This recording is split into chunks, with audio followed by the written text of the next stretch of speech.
What's good with the YouTube? You already know. Big Flacco with Convict's perspective, and I'm gonna smash, dash, and slide on through with that little bit of energy. Please hit the like, subscribe, comment, do all those things to help support this channel, and hit that bell notification for future fire content.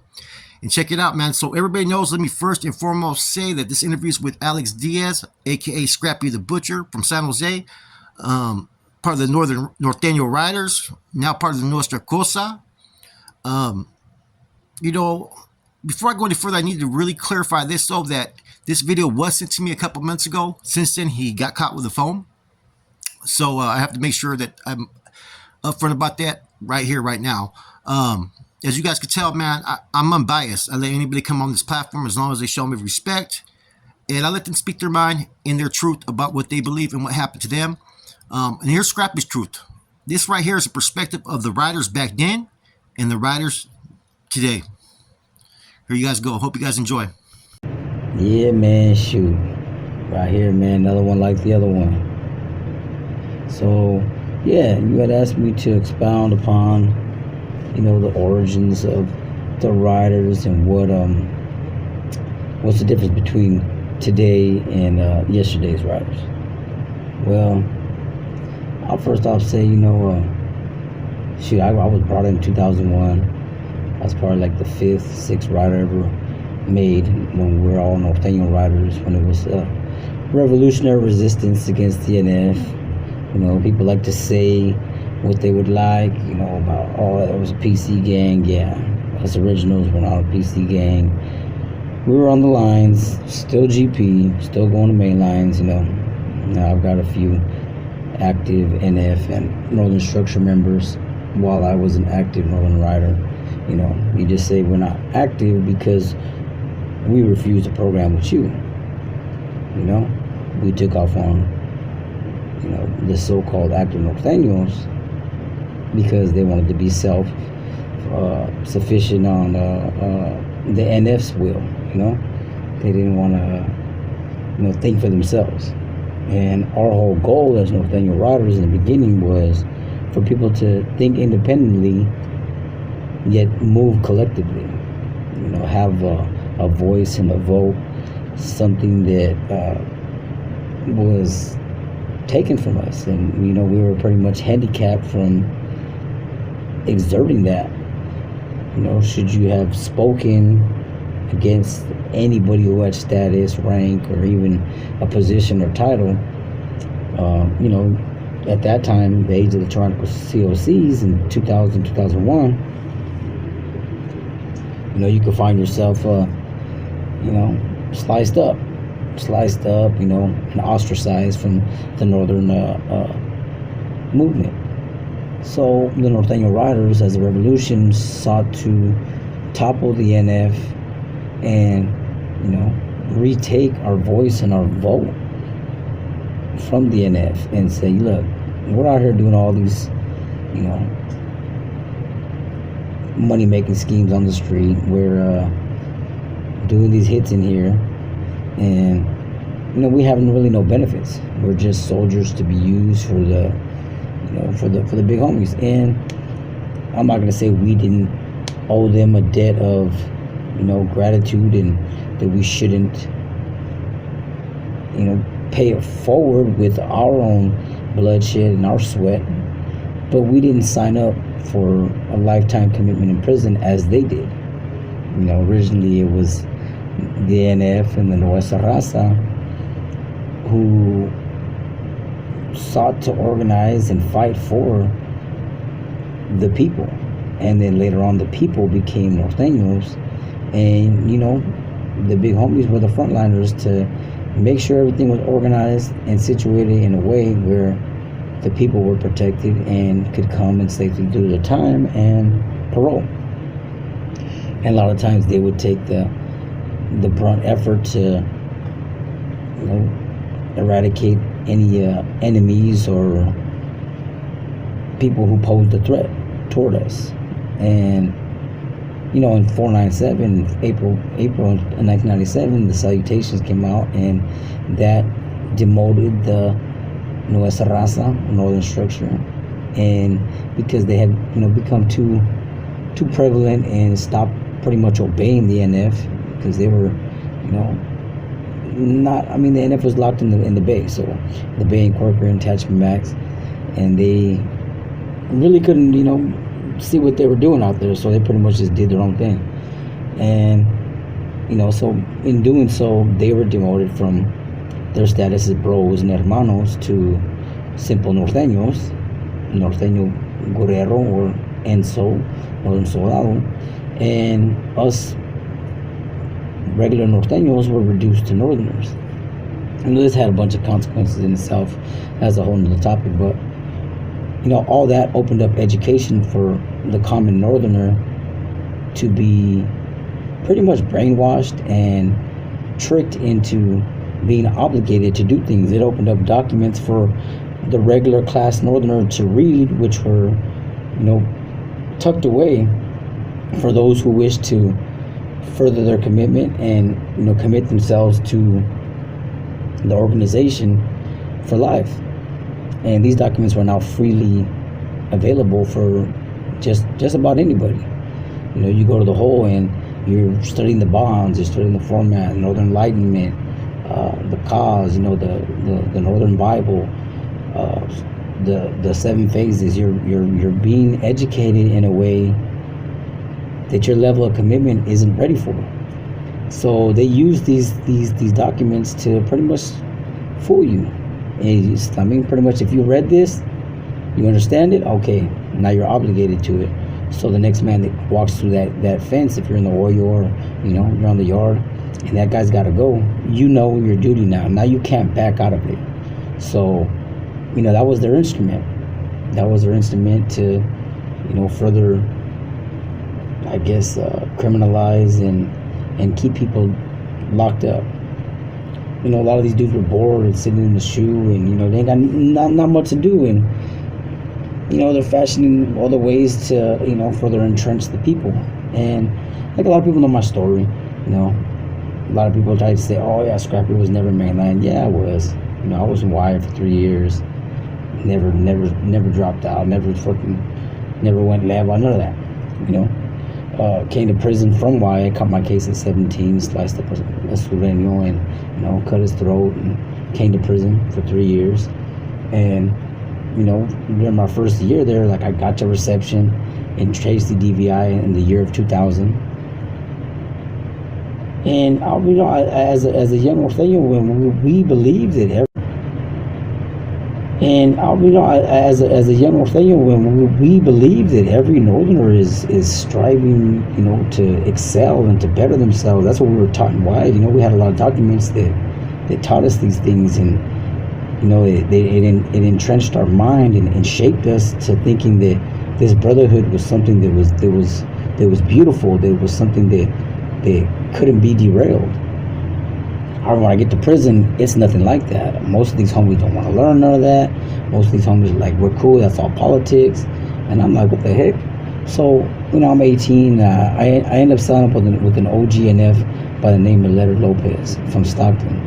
And this homie was 64 years old, came to prison in 1958. And, I want to say he kind of shaped my rebellious nature and my thinking towards questioning things, because he'd been around since 58. He'd been celled up with Peg Leg, Joe Morgan, and he knew Cheyenne, he knew all the old dudes, the Iceman, Hank Boardman, all these people. And that was his era. He was an A number from 58. And yeah, he would always tell me, man, don't ever just go with what anybody says. Always question it. Always try to see what's behind it, what's the root. Don't just blindly put yourself in a wreck, because that's how people lose their careers. Like, he actually took the time to look, man, you got a career. This is where you're starting. If you want this, then this is what you go for. If it's not, you come, you do what you're asked, you do enough to get out. So he would always tell me, look, don't let no man put a knife in your hand. Don't do none of that. If you want to do it, that's what you want to do. If not, there's always somebody for it. Nobody has to do that. But things had changed, and I had taking his glitch off from what I had already attached from CYA, from a wealth of knowledge that we had pulled.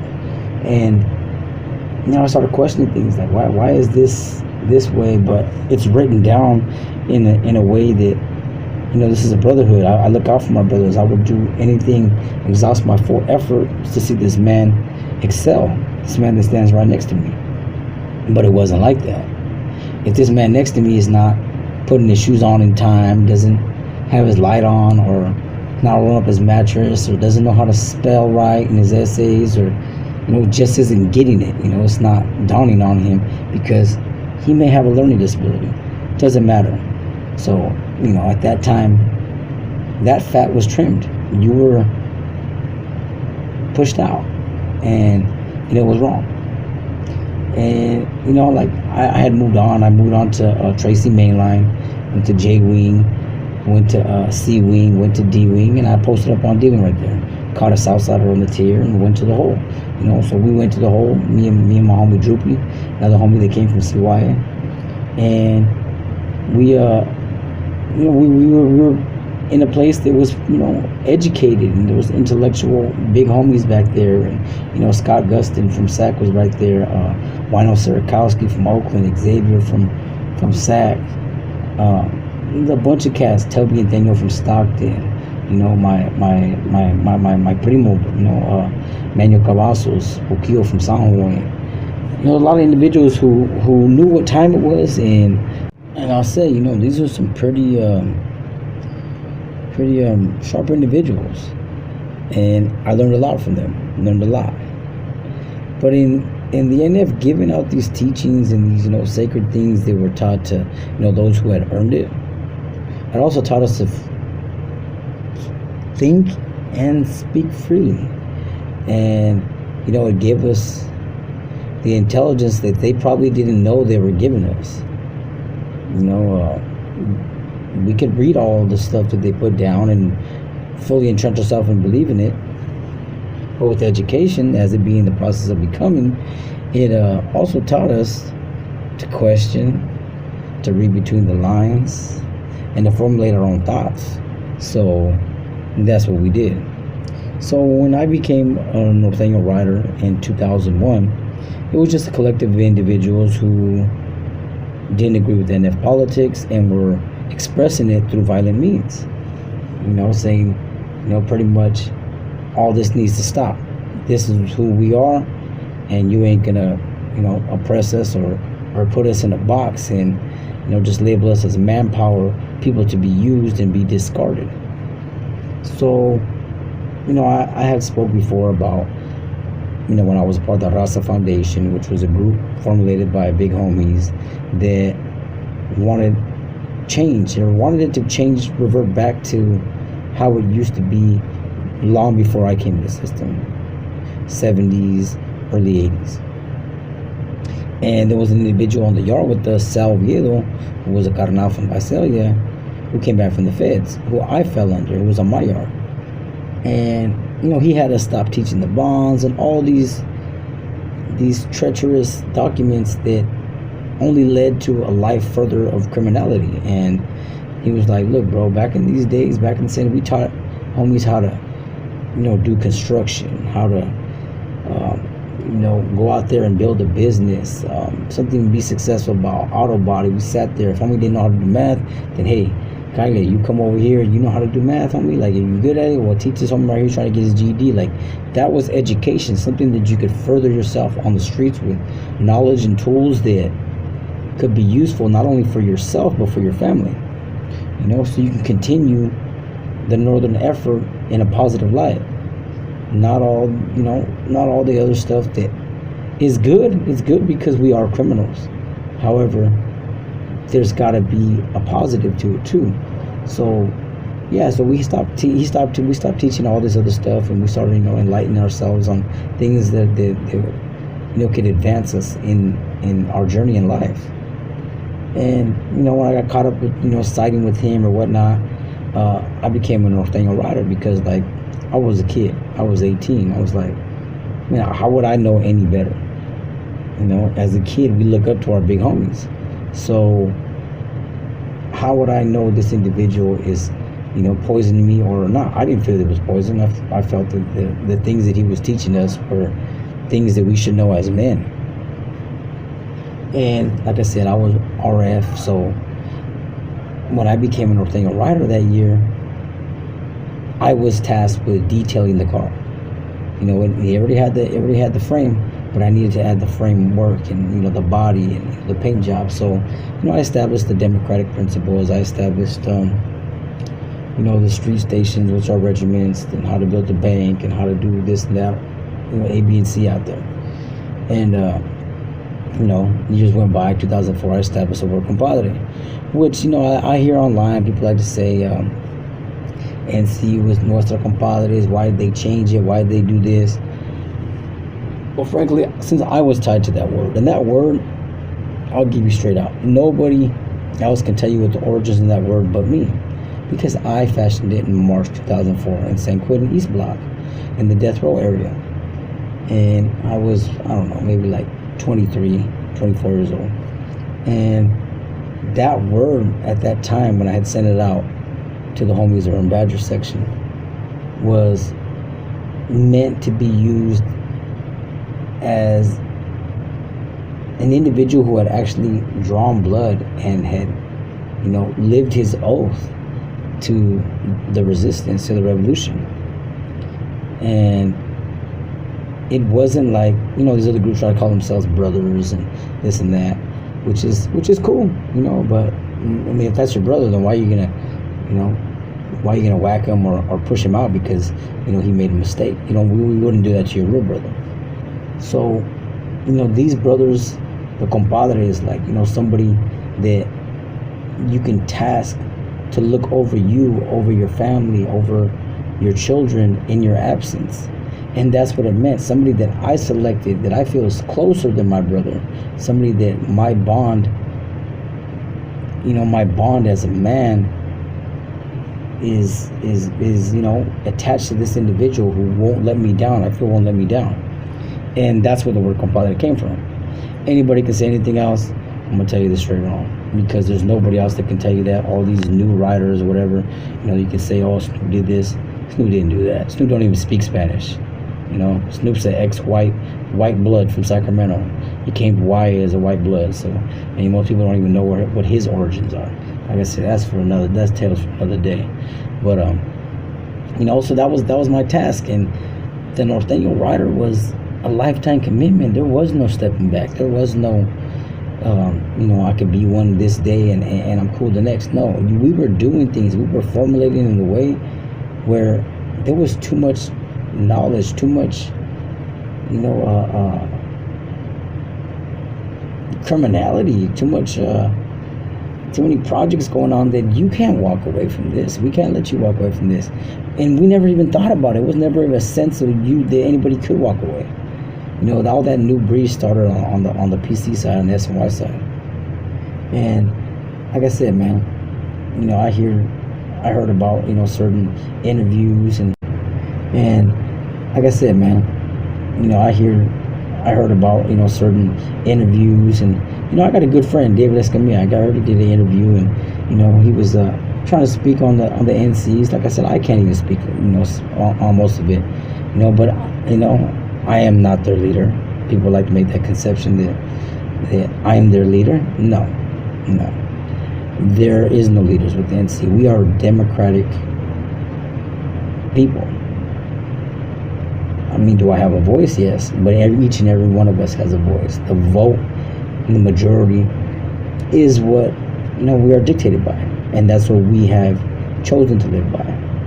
Is it a lot more aggressive? Yes, much more. Where most anything we do is done with a weapon.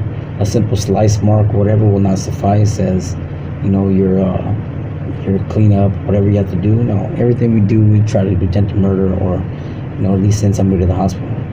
And that's not to act like we're big and bad. No, that's just the way we move, and that's it. It's very simple, very simple. It's like it's a messed up world in here. Like I said, it's not something that we task or want anybody to join. So we have less than 30 members, and it's always quality over quantity. And a lot of people don't know, pretty much the origin as far as why it separated itself. There was another compadre by the name of Squally, really really good dude, my brother, and we had kicked off a riot here against the two fibers in 2013, which I spoke on. It was it was a bloodbath. Like I spoke on it before, dude had his guts cut out. Another guy, his tongue was, severed, and all kinds of things. Six individuals stabbed up, and that was the first war, and that's what started the war between the NCs and the 2-5, because the three individuals that were riders at the time were me, the homie Tiny, and the homie Squally. We were the first three NCs, and that's what started the war.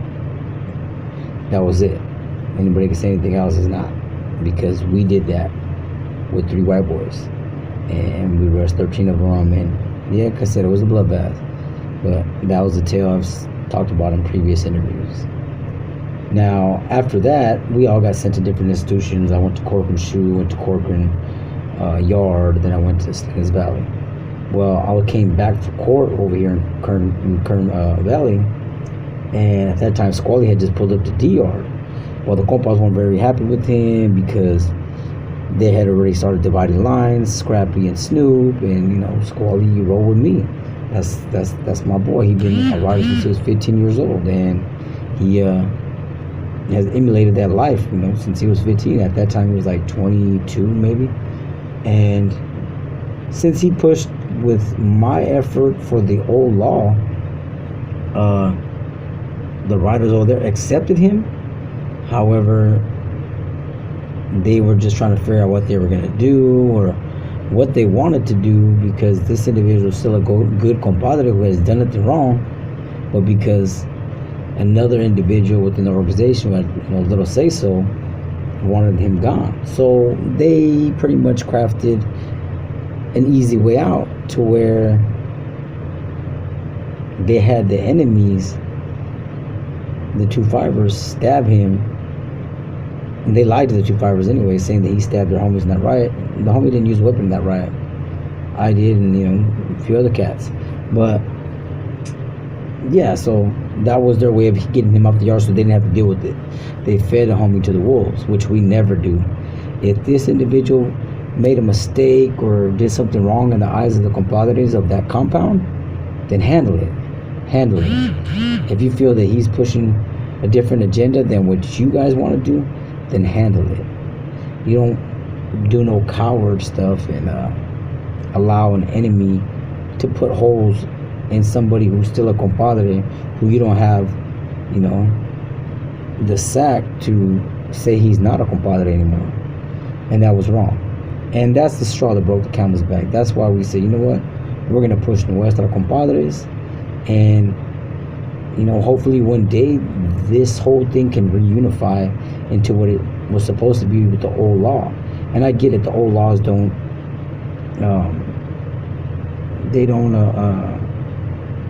attach to the S and Y mentality, because I was a mainline rider. Everywhere I went, I whacked the active, Norteno.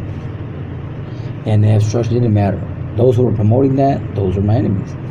So, when I got to this side in 2012, I had spent eight and a half years in the hole, in the SHU, from 2004 to 2012 with no brakes. Just stood back there for, slicing up Nortenos, NFs, and the cops, whatnot, whatever I was going on, whatever I was doing back in those days. Like I said, it's all in the book. But, and everybody's on this side now. When I'm about to get out, everybody's like, look, man, everybody's like, why now with the rule? Like, yeah, it was always okay to come over here if you wanted, but you have to at least get some bloodshed first. Now you got a bunch of individuals on this side who are banging super tough, but never did anything to an active to earn the title and the mantle of a Norteño rider, of a actual compadre for this compaismo. And yeah, I couldn't dig it. So when I came to this side, I was cool. Like, look, bro, I can't bang this and say, this and that and the other against the NF, but I'm over here behind a fence. Like that's a false illusion. Like, I mean, that's like pretending like, I'm gonna knock you out, but you're behind a fence. I'm never gonna be able to get to you. I'm not gonna do all this. We're being cell soldiers. So I was cool. And the state already at that time wanted to send me to another state because my politics were a little different. They were different from Snoop's. And they felt if I, got myself reassimilated with the Norteno riders, that they would have a problem. And it's all through my documents, OCS recommendation to send me to another state, max facility. And it didn't happen though. It didn't happen. So when I come out to this side, a bunch of homies are crying that Snoop's putting them down, not letting them have their vote and their voice. So I come back, and one of my first demonstrations is that riot in 2013 where they owed us money. And we got our money in blood. And that riot ended up stabbing 3 people. And that's what started the war. So jump back, fast forward to where Squally gets hit. That was uncalled for. That homie did a demonstration for the Norteno rider movement and shined. He shined in that. He didn't deserve to, be stabbed by the enemy like that, or allow compadres to sit back and watch him be stabbed.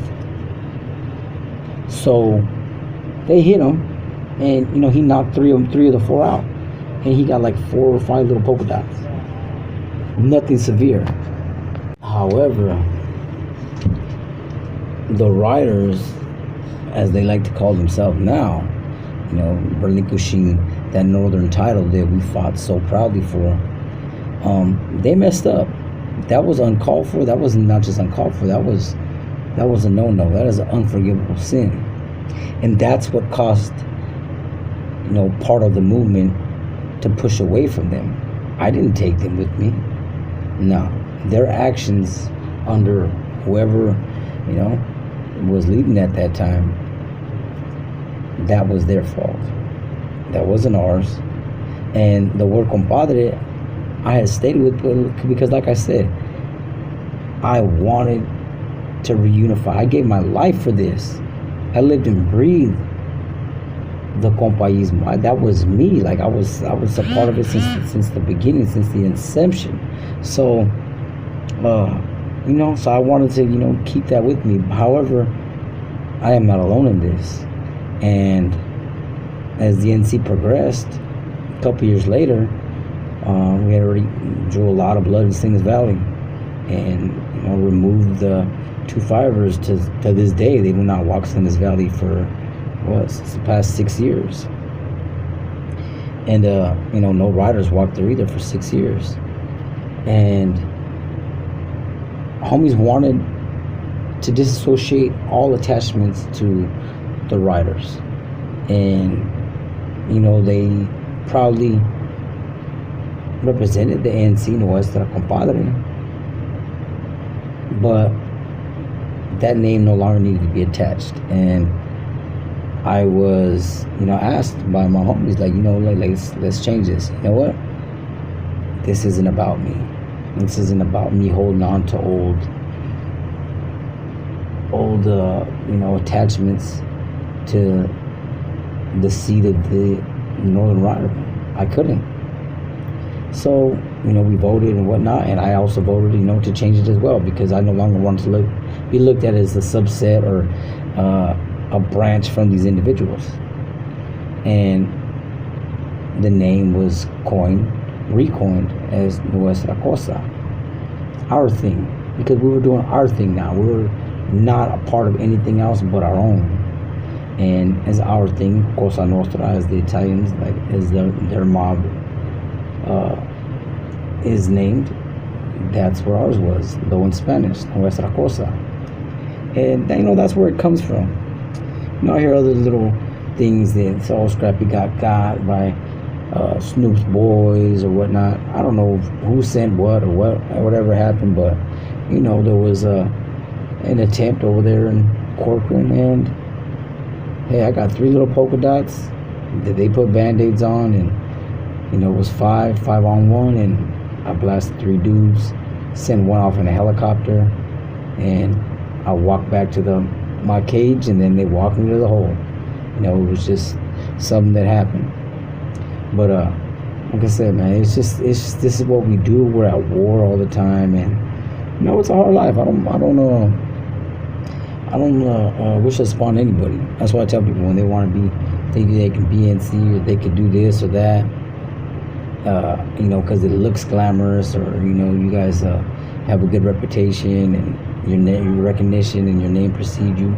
Yeah, but that's all done with effort, and we'd rather not, but we're gonna defend what we believe in to the fullest.